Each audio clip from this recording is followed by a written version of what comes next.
অনেক দিন আগে উজ্জয়িনীর রাজা ছিলেন সাহসী ও ন্যায়পরায়ণ রাজা বিক্রমাদিত্য। একদিন এক তান্ত্রিক রাজাকে বলল, মহারাজ, শ্মশানের এক গাছের ডালে একটি বেতাল ঝুলে থাকে। আপনি যদি তাকে ধরে আমার কাছে আনেন তবে আমি আপনাকে একটি বিরাট সাধনার ফল দেব।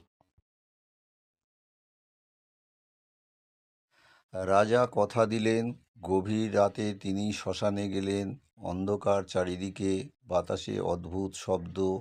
একটি বটগাছের ডালে উল্টো হয়ে ঝুলছিল বেতাল। রাজা তাকে কাঁধে তুলে নিয়ে হাঁটতে শুরু করলেন। তখন বেতাল বলল, রাজা বিক্রম, পথটা দীর্ঘ।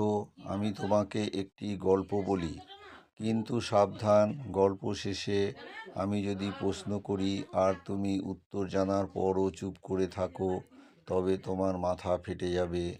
আর যদি তুমি সঠিক উত্তর দাও আমি আবার গাছের ডালে ফিরে যাব। রাজা চুপচাপ হাঁটতে লাগলেন। বেতাল গল্প শুরু করলো। এক রাজ্যে দুই বন্ধু ছিল, ধীর ও বীর।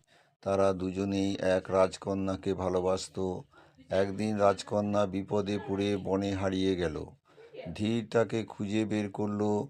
বীর সাহস করে দস্যুদের সাথে যুদ্ধ করে রাজকন্যাকে বাঁচালো। শেষে রাজকন্যা সুস্থ হয়ে উঠল। তখন বেতাল প্রশ্ন করলো, রাজকন্যার সাথে কার বিয়ে হওয়া উচিত? বেতাল বলল, হে বিক্রম, বলো তো, ধীর যে খুঁজে পেল নাকি বীর যে প্রাণ দিয়ে রক্ষা করলো, কার সাথে রাজকন্যার বিয়ে হওয়া উচিত? রাজা বিক্রম কিছুক্ষণ ভেবে বললেন, যে প্রাণের ঝুঁকি নিয়ে রাজকন্যাকে দস্যুদের হাত থেকে রক্ষা করেছে, অর্থাৎ বীর, তার সাথেই রাজকন্যার বিয়ে হওয়া উচিত, কারণ রক্ষাকর্তার অধিকারী বড়। এ কথা বলা মাত্র বেতাল জোরে হেসে উঠল। রাজা বিক্রম, তুমি কথা বলেছ, এখন আমি আবার গাছে ফিরে যাচ্ছি।